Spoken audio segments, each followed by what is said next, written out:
जब से गवर्नमेंट ने पबजी मोबाइल पर इंडिया में बैन लगाया है तब से ही पबजी खेलने वाले परेशान हैं और इस सोच में हैं कि भाई अब करें तो क्या करें।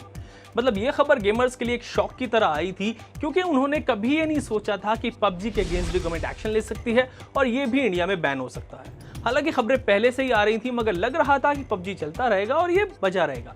लेकिन अब जब फाइनली गवर्नमेंट ने इसको बैन कर दिया है तो पबजी लवर्स इसके ऑल्टरनेटिव्स की तलाश में हैं। And to be very honest, PUBG खेलने वालों के लिए पबजी का ऑल्टरनेटिव सिर्फ पबजी ही हो सकता है और यही वजह है कि इन्होंने पबजी खेलने का एक नया तरीका ढूंढ लिया है और वो है इस गेम का कोरियन वर्जन। हालांकि पबजी का कोरियन वर्जन इंडिया में पहले से पॉपुलर था, पहले भी लोग खेलते रहे हैं, लेकिन जब से पबजी इंडिया में बैन हुआ है तब से ये और ज्यादा पॉपुलर हो गया है और लोग इसके बारे में ही हर जगह सर्च कर रहे हैं। तो चलिए आज के इस टेक टॉक वीडियो में मैं आपसे पबजी के इस कोरियन वर्जन की ही बात करूंगा और बताऊंगा कि लोग इसे कैसे डाउनलोड कर रहे हैं। साथ ही ये भी जानेंगे कि कहीं अब ये भी तो बैन नहीं हो जाएगा।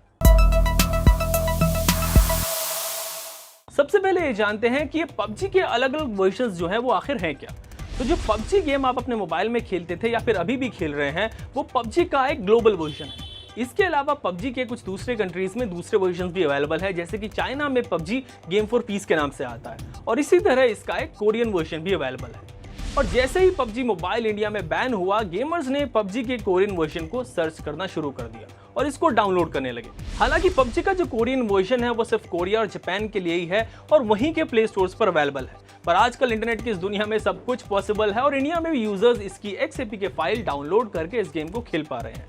जबकि इस वर्जन में यूजर्स काफी लैग फेस कर रहे हैं, डिस्कनेक्शन का इशू भी आ रहा है, पर ये तो पबजी वाले हैं, इतनी आसानी से गेम का पीछा कैसे छोड़ेंगे।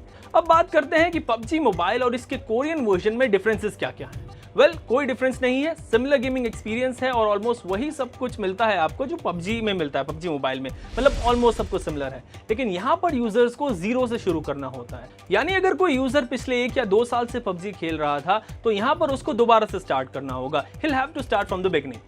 लेकिन अब तो ये कोरियन वर्जन काम कर रहा है, पर लगता है कि अगले कुछ दिनों में इस पर भी एक्शन लिया जा सकता है, बिकॉज टिकटॉक के मामले में भी सरकार ने ऐसा ही किया था और कोई लूप होल्स नहीं छोड़े थे। शुरू में काफी ट्रिक्स यूज करके लोगों ने टिकटॉक यूज किया, लेकिन धीरे धीरे इन सब पर ब्लैंकेट बैन लग गया और आई थिंक ऐसा ही पबजी के दूसरे वर्जन के साथ भी होगा।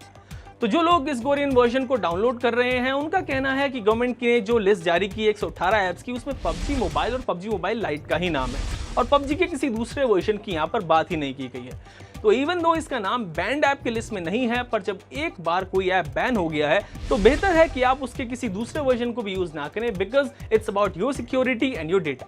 वैसे अगले कुछ दिनों में आपको पबजी का एक made in India alternative game फौजी भी मिलने वाला है। कुछ दिनों के इंतजार के बाद आप उसको भी ट्राई कर सकते हैं। हालांकि फौजी के लॉन्च होने से पहले ही इस गेम पर कई सवाल उठ गए हैं और सोशल मीडिया पर लोग कह रहे हैं कि इस गेम में कई एलिमेंट्स हैं जो कॉपी किए गए हैं। क्या फौजी पबजी का कॉपी है और क्या हम ऐप्स को बैन करके ही आत्मनिर्भर बनेंगे? इस पर मैंने एक डिटेल्ड वीडियो बनाया है जिसको आप टेकटॉक की प्लेलिस्ट में जाकर या फिर डिस्क्रिप्शन पर जाकर देख सकते हैं। और बात अगर कोरियन वर्जन के पबजी की ही हो तो आप इसको अवॉइड करें, क्योंकि पबजी मोबाइल अब बैन हो चुका है और इसके नाम से कई रैंडम APK फाइल्स भी वायरल हो रही हैं जो आपका पर्सनल डेटा, आपके बैंक अकाउंट और क्रेडिट और डेबिट कार्ड की डिटेल्स तक चुरा सकती हैं और इससे आपको नुकसान होगा। पबजी बैन और फौजी लॉन्च पर आपकी क्या राय है? आप ये मुझे हमारे कमेंट सेक्शन में जरूर बताएं और लेटेस्ट न्यूज़ एंड अपडेट्स के लिए देखते रहें ABP अनकट। ABP न्यूज़ आपको रखे आगे।